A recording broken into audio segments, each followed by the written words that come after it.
لله رب العالمين والصلاة والسلام على سيد المرسلين أما بعد فأعوذ بالله من الشيطان الرجيم بسم الله الرحمن الرحيم الصلاة والسلام عليك يا رسول الله وعلى آلك وأصحابك يا حبيب الله الصلاة والسلام عليك يا نبي الله وعلى آلك وأصحابك يا نور الله نويت سنة الاعتكاف. میٹھے میٹھے اسلامی بھائیوں اور مدنی چینل کے ناظرین، جب کبھی بھی داخلی مسجد ہو تو یاد کر کر اعتکاف کی نیت ضرور فرما لیا کریں. اس کا فائدہ یہ ہوگا کہ جب تک آپ مسجد میں رہیں گے دیگر عبادات کے ساتھ ساتھ اعتکاف کا ثواب بھی ملتا رہے گا. قریب قریب آ کر بیان کی تعظیم کی نیت سے ہو سکے تو دو زانوں بیٹھ جائیں. اگر تھک جائیں تو جس طرح آپ کو آسانی ہو اسی طرح بیٹھ کر نگاہیں نیچے کیے توجہ کے ساتھ بیان سنیے کہ لاپرواہی کے ساتھ ادھر ادھر دیکھتے ہوئے، زمین پر انگلی سے کھیلتے ہوئے، لباس بدن یا بالوں وغیرہ کو سہلاتے ہوئے سننے سے اس کی برکتیں زائل ہو جانے کا اندیشہ ہے.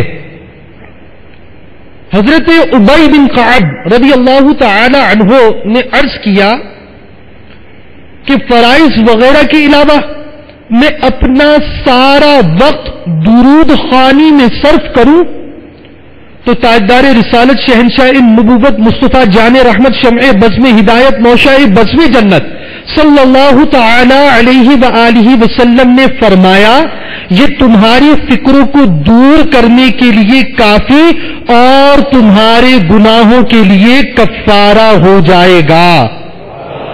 صلو علی الحبیب صلی اللہ علی محمد. عالم نیت شیخ طریقت امیر اہل سنت حضرت علامہ مولانا ابو البلال محمد الیاس اتار قادری رضوی دامت برکاتہ العالیہ نے نیتوں کے متعلق مدنی گلدستے عطا فرمائے. ان میں سے چند مدنی پھول. نمبر 1، نیک کام بغیر اچھی نیت کے کار ثواب نہیں ہوتا. 2، نیک کام میں جس قدر اچھی نیتیں زیادہ اسی قدر ثواب بھی زیادہ.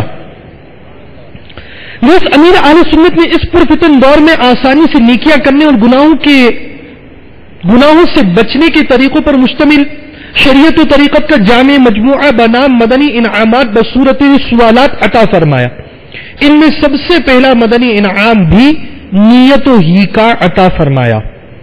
نیت المؤمن خیر من عملہ کہ 18 حروف کی نسبت سے سنتوں بھرے اجتماع میں بیان سننے کی 18 نیت ہے. نمبر 1، حصول رضائے الہی عز و جل کے لیے بیان سنوں گا. 2، مسلمانوں کی برکتیں حاصل کرنے کے لیے قریب قریب آ کر سنوں گا. 3، بیان کی تعظیم کی نیت سے ہو سکا تو دو زانوں بیٹھ کر سنوں گا. 4، آداب علم دین اور نظروں کی حفاظت کو ملحوظ خاطر رکھتے ہوئے نگاہیں نیچے کیے توجہ کے ساتھ سنوں گا. مدنی انعامات پر عمل کرتے ہوئے باوضو پردے میں پردہ کیے اور ممکن ہوا تو قبلہ رو بیان سنوں گا. یاد رکھیے کہ بیان سنتے وقت مبلغ کی طرف رخ ہونا چاہیے. اسی طرح جمعہ کے خطبے کے وقت خطیب کی طرف منہ کرنا سنت صحابہ ہے. جہاں اللہ عز و جل کا نام آئے گا وہاں تعالی یا تبارک و تعالی جیسے کلمات کے ذریعے اللہ رب العالمین کی تسبیح و تحمید کروں گا. اسی طرح اذکر اللہ کہا جائے تب بھی اللہ عز و جل کا ذکر کروں گا، یعنی اللہ اللہ کہوں گا. جہاں پیارے آقا مکی مدنی مصطفیٰ شاہ ارض و سما صلی اللہ تعالی علیہ وآلہ وسلم کا ذکر خیر آئے یا صلو علی الحبیب کہا جائے تو درود شریف عرض کروں گا، یعنی صلی اللہ تعالی علی محمد کہوں گا. انبیاء کرام علیہ السلام میں سے کسی کا تذکرہ ہوا تو علیہ السلام، صحابہ کرام علیہ رضوان میں سے کسی کا ذکر ہوا تو رضی اللہ تعالی عنہ، اور بزرگان دین رحمہم اللہ المبین میں سے کسی کی بات ہوئی تو رحمت اللہ تعالی علیہ کہوں گا. ان کے جو واقعات بیان ہوں گے انہیں اس روایت عند ذکر الصالحین تنزل الرحمہ، یعنی نیک لوگوں کے ذکر کے وقت رحمت نازل ہوتی ہے کے مطابق امید رحمت کرتے ہوئے دوسروں کو سنا کر ذکر صالحین کی برکتیں لوٹوں گا۔ نیت کا موقع ہوا تو اس حدیث پاک نیت المؤمن خیر من عملہ، مومن کی نیت اس کے عمل سے بہتر ہے، پر نظر کرتے ہوئے سچے پکے ارادے کے ساتھ انشاءاللہ کہوں گا۔ جو کوئی فضیلت بیان کی گئی تو ذکر اللہ کی نیت سے سبحان اللہ کہوں گا، توبہ کی ترغیب دلائی گئی یا توبوا الی اللہ کہا گیا تو رجوع الی اللہ کی نیت سے شرائط توبہ پر عمل کرتے ہوئے استغفر اللہ کہوں گا۔ جو بیان کیا جائے اسے مختلف مدنی پھول تحریر بھی کروں گا، ان مدنی پھولوں کو دوسروں کے آگے بیان کر کر نیکی کی دعوت عام کرنے کے ثواب کا حقدار بنوں گا۔ بالخصوص گھر میں بیان کروں گا اور ان کی اصلاح کا سامان کروں گا، جو بیان کیا جائے اس پر عمل بھی کروں گا۔ اگر کوئی بات سمجھ میں نہ آئی تو پارہ 14 سورۃ النحل جو کہ قرآن مجید فرقان حمید کی ترتیب کے اعتبار سے 16ویں سورت ہے، آیت نمبر 43، پارہ 14 سورۃ النحل جو قرآن مجید کے سیکوینس کے اعتبار سے 16 سورت ہے، آیت نمبر 43۔ فَاسْأَلُوا أَهْلَ الذِّكْرِ إِن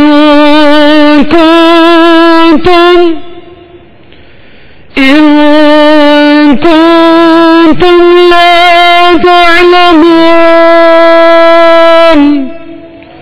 میرے آقا نعمت عظیم البرکت عظیم المرتبت پروانہ شمع رسالت مجدد دین و ملت امام احمد رضا خان علیہ رحمت اللہ اس آیت رب الرحمن کا ترجمہ کمس ایمان کچھ یوں کرتے ہیں بیان، تو اے لوگوں علم والوں سے پوچھو اگر تمہیں علم نہیں، پر عمل کرتے ہوئے علماء اہل سنت سے رجوع کروں گا۔ الى غیر ذلک من نیات کثیرہ، جس قدر نیتیں کریں گے انشاءاللہ عز و جل اس قدر ثواب بھی زیادہ پائیں گے۔ اعلیٰ حضرت علی رحمت رب العزت فتاوی رضویہ جلد 5 صفحہ 643 میں ارشاد فرماتے ہیں، البم نمبر 5 پیج نمبر 673، بے شک جو علم نیت جانتا ہے ایک ایک فعل میں کئی نیتیں کر سکتا ہے۔ یاد رکھیے نیت دل کے پختہ ارادے کو کہتے ہیں، عمل کا سچا پکا ارادہ نہ ہونے کی صورت میں ان الفاظ کو سننا سنانا نیت نہیں، اس صورت میں آپ ثواب نیت کے حقدار نہ ہوں گے۔ صلو علی الحبیب صلی اللہ تعالی علی محمد۔ ہم اللہ عز و جل کے عاجز بندے اور اس کے پیارے حبیب صلی اللہ تعالی علیہ وآلہ وسلم کے ادنا غلام، یقیناً زندگی بے خود مختصر ہے، ہم لمحہ بلمحہ موت کے قریب ہوتے جا رہے ہیں، ان قریب ہمیں اندھیری قبر میں اتار دیا جائے گا۔ نجات تمام جہانوں کے پالنے والے خدائے احکم الحاکمین جل جلالہ کی اطاعت اور مؤمنین پر رحم و کرم فرمانے والے رسول کریم رؤوف الرحیم صلی اللہ تعالی علیہ وآلہ وسلم کی سنتوں کی اتباع میں ہے۔ 4 مدنی پھول ایسے ہیں، انہیں سیکھ کر ان پر عمل کر کر نیز انفرادی کوشش کے ذریعے دوسروں کو ان کا عامل بنانے کی کوشش کرتے رہنے سے انشاءاللہ عز و جل بطفیل مصطفیٰ صلی اللہ تعالی علیہ وآلہ وسلم اس کی برکت سے پابند سنت بننے، گناہوں سے نفرت کرنے اور ایمان کی حفاظت کے لیے کڑنے کا ذہن بنے گا۔ نمبر 1 ارکان اسلام، نمبر 2 اتباع سنت، نمبر 3 حسن اخلاق، نمبر 4 نیکی کی دعوت۔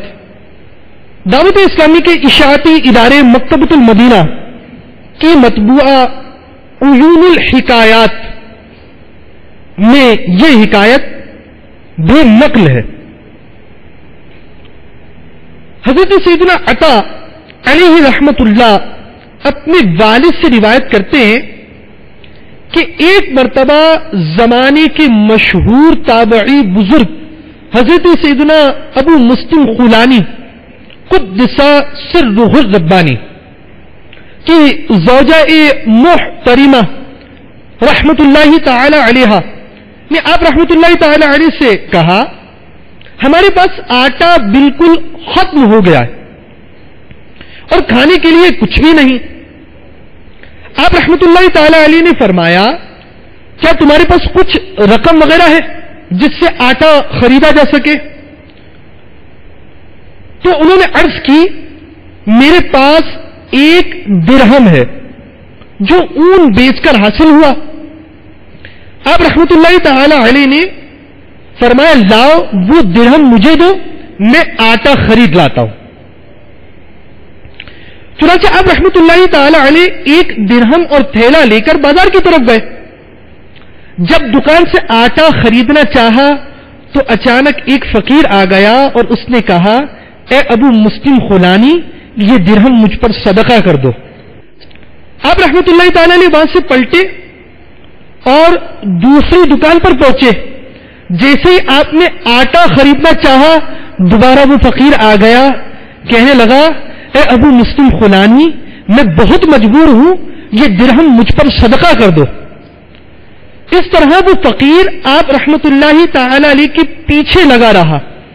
بالآخر آپ رحمت اللہ تعالی علیہ نے وہ درہم فقیر کو دے دیا۔ اب سوچنے لگے کہ گھر والوں کو کیا جواب دوں گا، وہ تو خالی تھیلا دیکھ کر پریشان ہو جائیں گے۔ چنانچہ آپ رحمت اللہ تعالی علیہ ایک بڑھئی کی دکان پر گئے اور وہاں سے تھیلے میں لکڑیوں کا برادہ اور مٹی بھری اور گھر کی طرف چل دیے۔ گھر پہنچ کر دروازہ کھٹکھٹایا۔ جیسے ہی دروازہ کھلا آپ رحمت اللہ تعالی علیہ نے وہ تھیلا گھر والوں کے حوالے کیا اور آپ رحمت اللہ تعالی علیہ گھر میں داخل ہوئے بغیر واپس پلٹ آئے۔ آپ رحمت اللہ تعالی علیہ پریشان تھے کہ جب تھیلا کھولا جائے گا تو اس میں سے مٹی اور برادہ نکلے گا اور گھر والے آٹا نہ ملنے کی وجہ سے بہت پریشان ہوں گے۔ اسی خوف و پریشانی کی وجہ سے آپ رحمت اللہ تعالی علیہ سارا دن گھر نہ گئے۔ جب رات ہو گئی آپ چپکے سے گھر میں داخل ہوئے۔ آپ کے داخلے پر آپ رحمت اللہ تعالی علیہ کی زوجہ محترمہ فوراً آپ کے پاس بہترین قسم کی روٹیاں لے کر آئی۔ آپ رحمت اللہ تعالی علیہ روٹیاں دیکھ کر حیران ہوئے۔ پوچھا یہ روٹیاں کہاں سے آئی؟ آپ رحمت اللہ تعالی علیہ کی زوجہ محترمہ نے کہا یہ اسی آٹے کی تو روٹیاں ہیں جسے آپ رحمت اللہ تعالی علیہ لے کر آئے تھے۔ یہ سن کر آپ رحمت اللہ تعالی علیہ رونے لگے اور اللہ عز و جل کا شکر ادا کیا کہ اس نے لاج رکھ لی اور مٹی کو عمدہ آٹے میں تبدیل کر دیا۔ اللہ عز و جل کی ان پر رحمت ہو اور ان کے صدقے ہماری مغفرت، آمین بجاہ النبی الامین صلی اللہ تعالی علیہ وآلہ وسلم۔ میٹھے میٹھے اسلامی بھائیوں اور مدنی چینل کے ناظرین، اللہ رب العالمین قرآن عظیم میں ارشاد فرماتا ہے، ترجمہ کنز الایمان، اور جو چیز تم اللہ عز و جل کی راہ میں خرچ کرو وہ اس کے بدلے اور دے گا اور وہ سب سے بہتر رزق دینے والا ہے۔ سورہ بقرہ میں ارشاد فرماتا ہے، مثل الذين ينفقون أموالهم في سبيل الله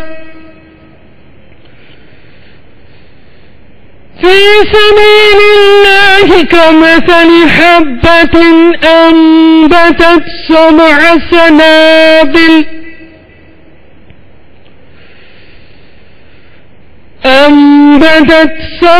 سنابل في كل سنبلة 100 حبة والله يضاعف لمن يشاء والله واسع عليم۔ ترجمہ کنز الایمان، ان کی کہاوت جو اپنے مال اللہ عز و جل کی راہ میں خرچ کرتے ہیں اس دانے کی طرح ہے جس نے اگاہی 7 بالیاں، ہر بال میں 100 دانے، اور اللہ عز و جل اس سے بھی زیادہ بڑھائے جس کے لیے چاہے، اور اللہ وسعت والا، علم والا ہے۔ میٹھے میٹھے اسلامی بھائیوں اور مدنی چینل کے ناظرین، راہ خدا عز و جل میں خرچ کرنے کی فضیلت کے ساتھ ساتھ مال نہ جمع کرنے کی ترغیب خود نبی جی کریم رؤوف الرحیم صلی اللہ تعالی علیہ وآلہ وسلم سے ملتی ہے۔ عن انس بن مالک رضی اللہ تعالی عنہ ان رسول اللہ صلی اللہ علیہ وسلم اودی له 3 طواجر فاطعم خادمه طيرا فلما كان الغداء اتاء به فقال رسول الله صلى الله عليه وسلم ألم أنهك أن تخبئ شيئا لغد ان اللہ یأتی برزق کل غد۔ حضرت انس بن مالک رضی اللہ تعالی عنہ سے مروی ہے، فرماتے ہیں کہ نور کے پیکر، تمام نبیوں کے سرور، دو جہاں کے تاجور، سلطان بحر بر صلی اللہ علیہ وسلم کی بارگاہ میں 3 پرندے ہدیتاً پیش کیے گئے، تو آپ نے ایک پرندہ اپنے غلام کو کھانے کے لیے عطا فرمایا۔ دوسرے روز غلام وہ پرندہ لے آیا تو رسول اللہ صلی اللہ علیہ وسلم نے اس سے فرمایا، میں نے تجھے منع نہ کیا تھا کہ کل کے لیے کچھ بچا کر نہ رکھ، بے شک اللہ تعالی ہر دوسرے دن کا رزق عطا فرماتا ہے۔ حضرت مسلمہ بن عبد المالک رحمت اللہ تعالی علیہ سے مروی ہے کہ وہ حضرت عمر بن عبد العزیز علیہ رحمت اللہ الکریم کے وصال کے وقت ان کے پاس حاضر ہوئے اور کہا، اے امیر المؤمنین، آپ نے ایسا کام کیا جو آپ سے پہلے کسی نے نہ کیا، آپ نے اولاد چھوڑی لیکن ان کے لیے درہم اور دینار نہ چھوڑا، حالانکہ آپ کے 13 بچے ہیں۔ حضرت عمر بن عبد العزیز رحمت اللہ تعالی علیہ نے فرمایا، مجھے بٹھاؤ۔ چنانچہ آپ رحمت اللہ تعالی علیہ کو بٹھایا گیا، فرمایا، تمہارا کیا کہنا ہے؟ میں نے ان کے لیے درہم اور دینار نہیں چھوڑے تو میں نے ان کا حق نہیں روکا یا ان کا حق ادا کرنے میں کوتاہی کی اور دوسروں کا حق ادا کرتا رہا؟ اور اپنی اولاد کے بارے میں میرا ذہن یہ ہے کہ اس کی 2 حالتیں ہیں، ایک یہ کہ وہ اللہ کے فرما بردار ہیں، دوسری حالت یہ کہ وہ اللہ کے نافرمان ہیں۔ اگر وہ نافرمان ہو تو مجھے اس بات کی پرواہ نہیں کہ ان کے ساتھ کیا معاملہ ہوگا، اور اگر وہ اللہ کی اطاعت کریں گے تو وہ رب قدیر ان کو کفایت کرے گا۔ ایک روایت میں ہے کہ حضرت کعب رحمت اللہ تعالی علیہ کو بہت سا مال ملا تو انہیں بہت اچھا محسوس ہوا۔ کہنے والے نے کہا کہ اگر آپ اپنی بات اپنی اولاد کے لیے جمع رکھیں، انہوں نے فرمایا نہیں، بلکہ میں اسے اپنے لیے اپنے رب عز و جل کے پاس جمع کروں گا اور اپنی اولاد کے معاملے میں اپنے رب عز و جل پر توکل کروں گا۔ میٹھے میٹھے اور پیارے پیارے اسلامی بھائیوں اور مدنی چینل کے ناظرین، یہ بات یاد رہے کہ بچوں کا نان نفقہ مرد پر لازم ہے، اور جبکہ اولاد صبر نہ کرتی ہو تو ایسی صورت میں اولاد کے لیے بقدر حاجت رقم جمع رکھنا ضروری ہے۔ اور اگر حالت یہ ہو کہ اولاد فرما بردار ہے، اطاعت گزار ہے، صابر شاکر ہے کہ نہ ملے گا تب بھی اللہ رب العالمین کی شکر گزار ہی رہے گی، ایسے معاملے میں اس طرح صدقہ کیا جاتا ہے۔ طبرانی کی ایک حدیث میں ہے ان رسول اللہ صلی اللہ علیہ وسلم کان یقول انی لألج هذه الغرفة ما ألجها إلا خشيئة أن يكون فيها مال فأتوفى ولم انفقه. حضرت سمورہ بن جندب رضی اللہ تعالی عنہ سے مروی ہے اللہ عز و جل کے محبوب دانا غیوب منزہ عن العیوب صلی اللہ علیہ وسلم نے فرمایا میں اس کمرے میں خوف کے ساتھ ہی داخل ہوتا ہوں کہ کہیں اس میں مال ہو اور میں اسے خرچ کیے بغیر وصال کر جاؤں. میٹھے میٹھے اور پیارے پیارے اسلامی بھائیوں اور مدنی چینل کے ناظرین، ایک طرف تو پیارے آقا مدینے والے مصطفیٰ صلی اللہ تعالی علیہ وآلہ وسلم کا مال کے معاملے میں طرز عمل، دوسری طرف ہماری حالت یہ ہے کہ جو چیز ہم پر فرض ہو یا واجب ہو ہم اس مال کو خرچ کرنے میں بھی کوتاہی کرتے ہیں. ہماری ایک تعداد زکوٰۃ ادا کرنے کے معاملے میں بخل کا کردار ادا کرتی، بخل سے کام لیتی اور اس فرض سے اجتناب کرتی. اسی طرح جہاں مال خرچ کرنا ضروری ہے، فرض ہے، واجب ہے، لازم ہے، اس سے اجتناب کیا جاتا. صدقہ فطر واجب ہونے کے باوجود اسے صرف نظر کر دیا جاتا.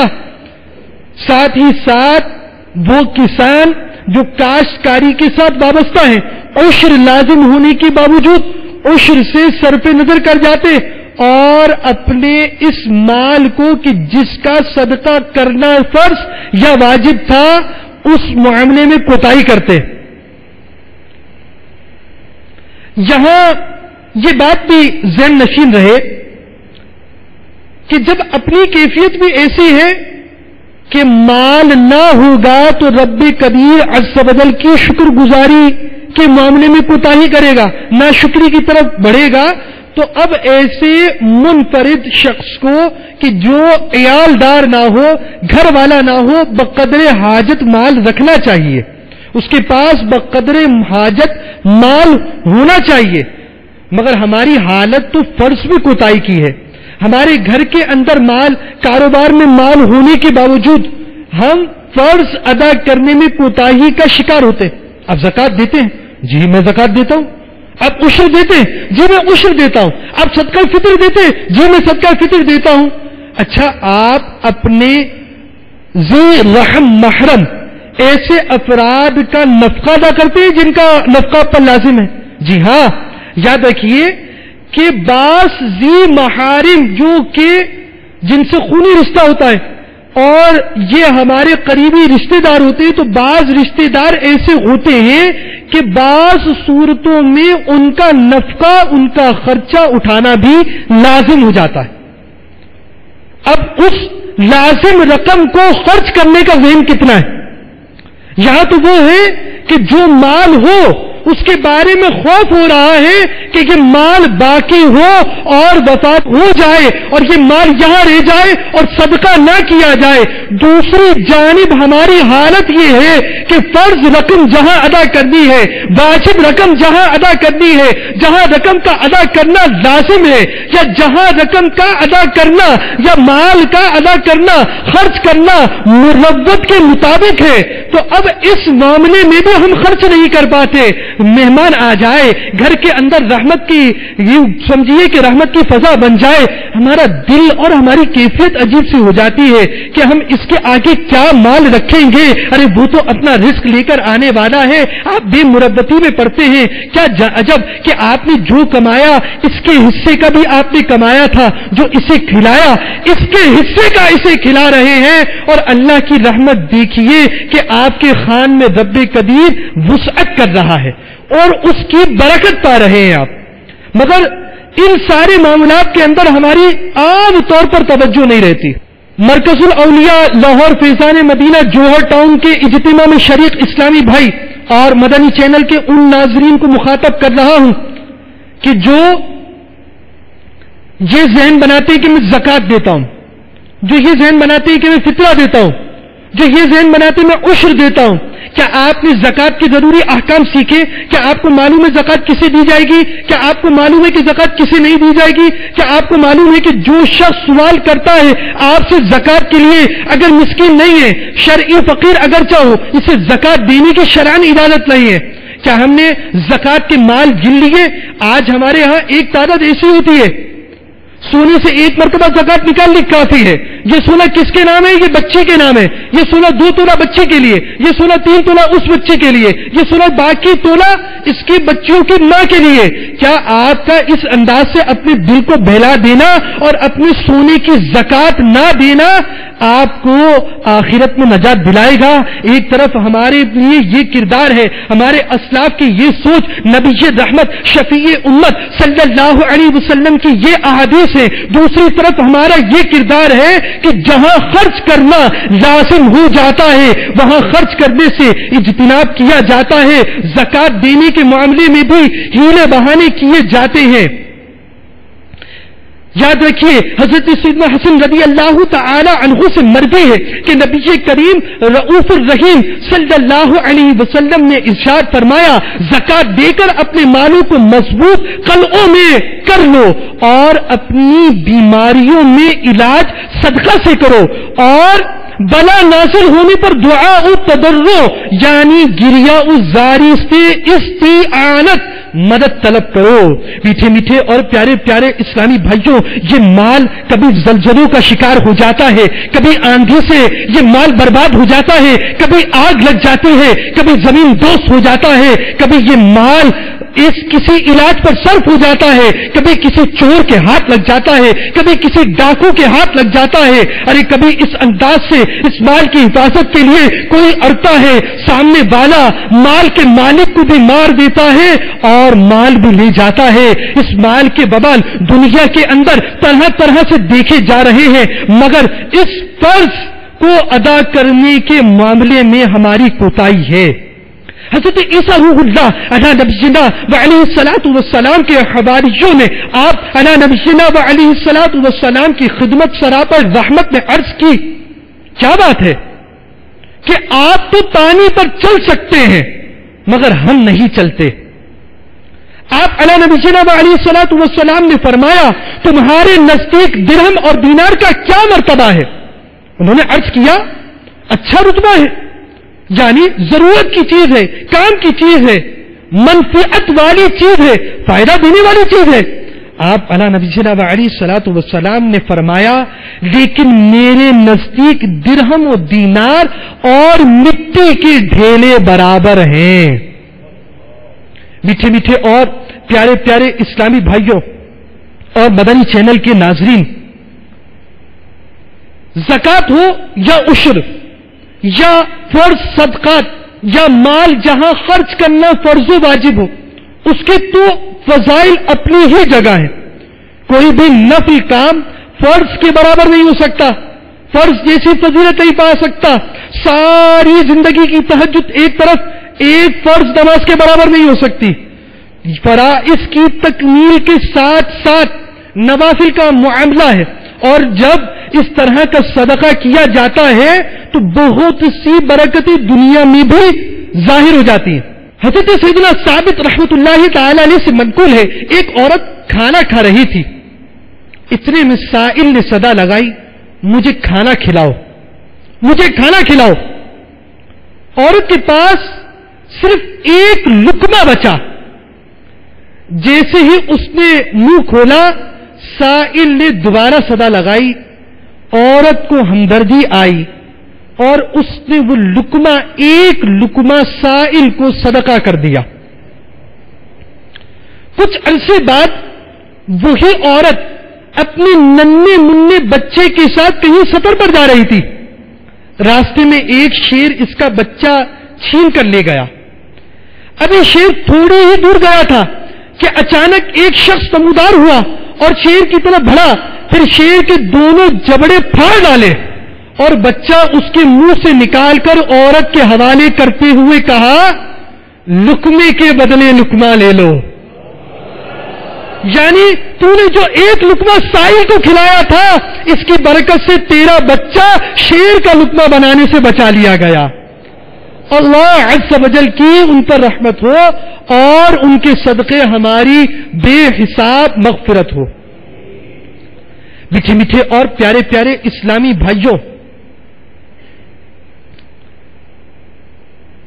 یہ مال کبھی تو فائدہ دیتا اور مال کے ذریعے دین کی خدمت ہوتی، مال کے ذریعے انسان زیب و زینت کرتا، اللہ تعالی کی نعمت کا شکر کرتا، اپنے لباس کو آراستہ کرتا ہے، اور اللہ تعالی نے جو اس پر وسعت کی اس کے آثار ظاہر کرتا. جبکہ تکبر نہ ہو تو ایسا کرنا واقعی بہت عمدہ و اعلیٰ فعل ہے. اور تکبر کی نشانی صدر الشریعہ بدر الطریقہ حضرت مفتی امجد علی اعظمی علیہ رحمت اللہ القوی نے بہار شریعت میں یہ لکھی کہ کپڑا پہننے سے پہلے دل کی کیفیت اور کپڑے پہننے کے بعد دل کی کیفیت پر غور کرے. اگر کیفیت یکساں ہے تو تکبر نہیں، اور اگر یکساں نہیں تو تکبر ہے. اللہ تعالی کی نعمت کو ظاہر کرنا، اللہ تعالیٰ کی نعمت کا چرچا کرنا بہت اعلیٰ اور بہت خوب کام ہے. اور رب تعالیٰ کی نعمت کا حق ہی یہ ہے کہ رب تعالیٰ کی نعمت کا چرچا کیا جائے. رب تعالیٰ نے جو جو نعمتیں دی، اگر رب تعالیٰ نے قرآن مجید فرقان حمید اچھے پڑھنے کی سعادت بخشی ہے تو تلاوت اچھے انداز سے کر کر رب کی اس نعمت کا شکر ادا کیا جائے، اللہ تعالیٰ کی اس نعمت کا چرچا کیا جائے. اچھی آواز ہو تو نعت رسول مقبول پڑھ کر اس نعمت کا چرچا کیا جائے، اور اچھی نسبت مل جائے تو جس سے نسبت ہو اس کا چرچا کیا جائے کہ یہ بھی نعمتوں کا ہی چرچا ہے. اور جن کے صدقے سب کچھ ملا ہو اس پیارے آقا صلی اللہ علیہ وسلم کا تو خوب ذکر کرنا چاہیے کہ جس پیارے آقا صلی اللہ علیہ وسلم کی صدقے ساری نعمتیں نعمت ہوئی، ان کا چرچا کرنا تو اعلیٰ ترین نعمت ہے.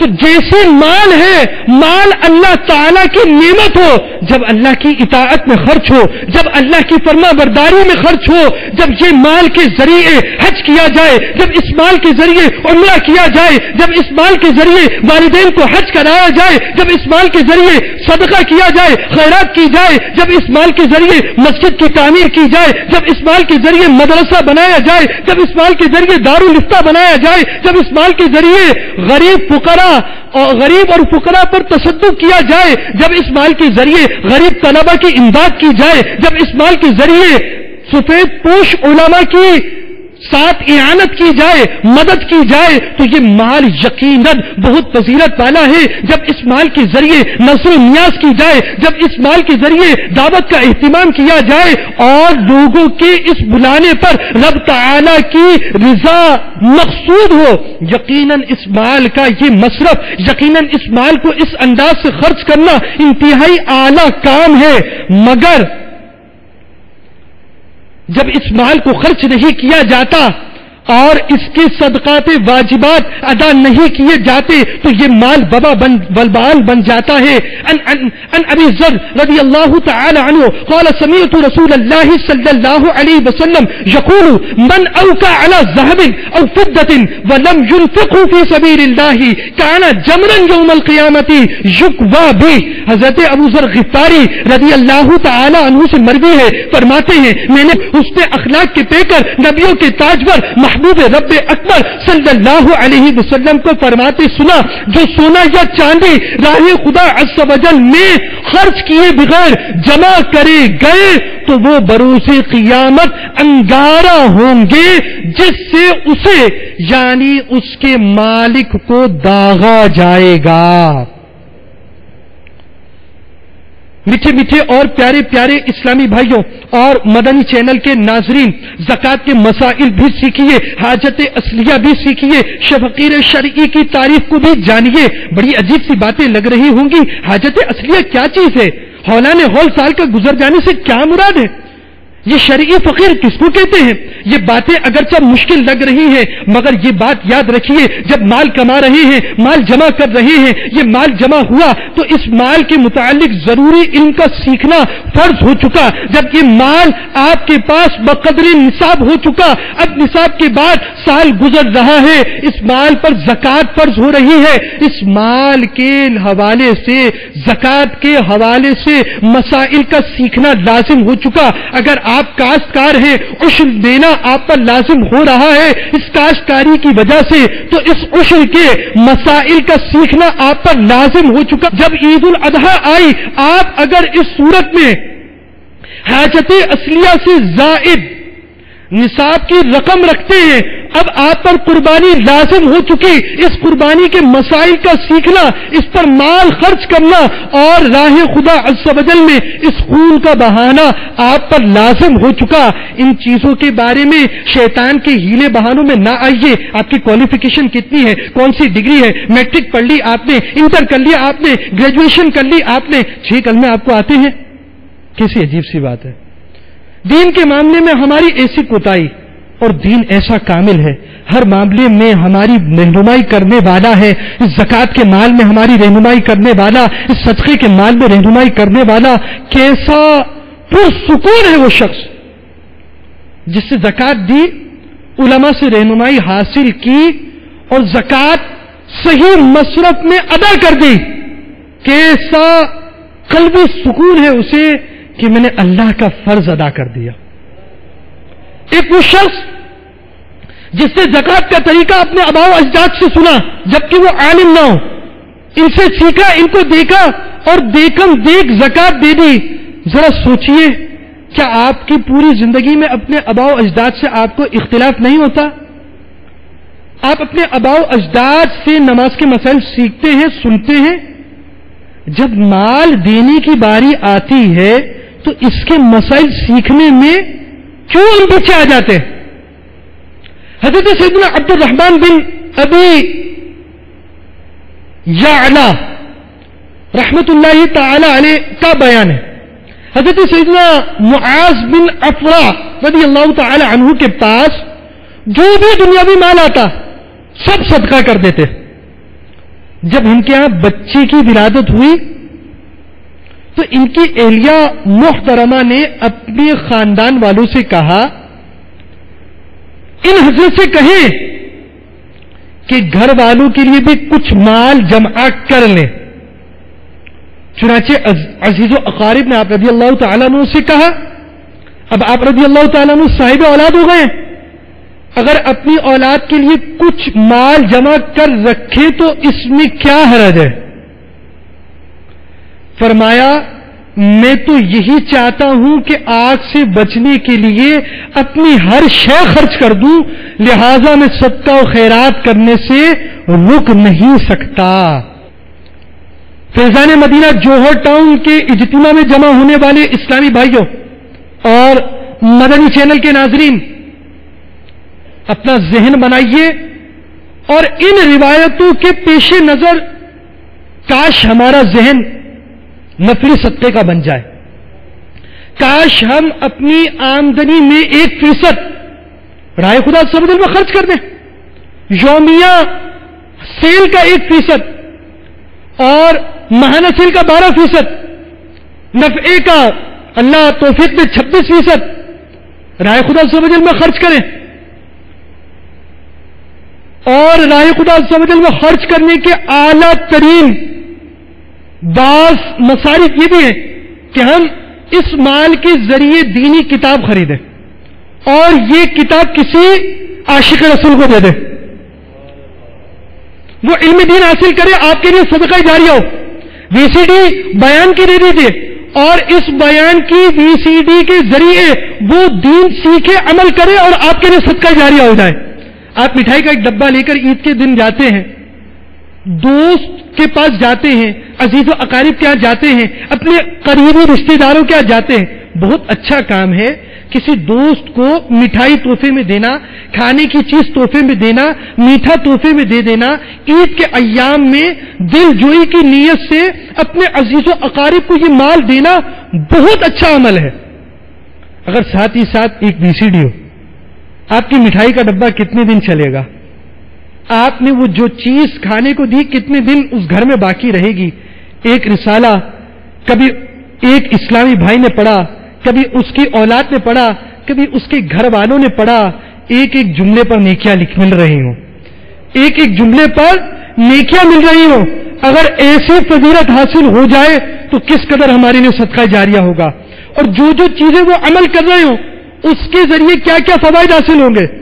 آپ کی یہی رقم اگر آپ ذہن بنا لیں، میں مدنی چینل کے لیے مدنی عطیات کے لیے دوں گا، اور اس کے ذریعے جو مدنی چینل کے ذریعے اس وقت دین کی خدمت ہو رہی ہے، غیر مسلم مسلمان ہو رہے ہیں، بے نمازی نمازی بن رہے ہیں، داڑھی نہ رکھنے والے داڑیاں رکھ رہے ہیں، وہ کئی افراد ایسے ہیں جو دعوت اسلامی کے مدنی ماحول میں وابستہ ہوئے، سنتوں کے پیکر بن گئے اور مدنی قافلوں کے مسافر بن گئے۔ الحمدللہ عز و جل تبلیغ قرآن و سنت کی عالمگیر غیر سیاسی تحریک دعوت اسلامی 41 سے زائد شعبہ جات میں سنتوں کی خدمت کر رہی ہے۔ ان میں سے یہ بھی ہے متعدد ممالک میں مدنی کام، غیر مسلموں میں تبلیغ، مدنی قافلے، مدنی تربیت گاہیں، مساجد کی تعمیرات، آئمہ مساجد، گونگے بہرے اور نابینا اسلامی بھائیوں میں مدنی کام، جیل خانہ جات میں مدنی کام، اجتماعی اعتکاف، ہفتہ وار اجتماع، مختلف سطح کے اجتماع، دارالمدینہ، اسلامی بہنوں میں مدنی انقلاب، مدنی انعامات، مدنی مذاکرات، روحانی علاج اور استخارہ، حجاج کی تربیت، تعلیمی ادارے، جامعۃ المدینہ، مدرسۃ المدینہ، مدرسۃ المدینہ بالغان، شفا خانے، تخصص فی الفقہ، شریعت کورس و تجارت کورس، مجلس تحقیقات شرعیہ، دارالفتہ اہل سنت، انٹرنیٹ، ہاتھوں ہاتھ دارالفتہ اہل سنت، مکتبۃ المدینہ اور المدینۃ العلمیہ، مختلف کورسز، ایثار ثواب، مکتبۃ المدینہ کے بستے، مجلس تراجم، بیرون ملک اجتماعات، تربیتی اجتماعات، مدنی چینل، مجلس رابطہ، مجلس مالیات۔ اللہ کرم ایسا کرے تجھ پہ جہاں میں، اے دعوت اسلامی تیری دھوم مچی ہو، آمین بجاہ النبی الامین صلی اللہ تعالی علیہ وآلہ وسلم۔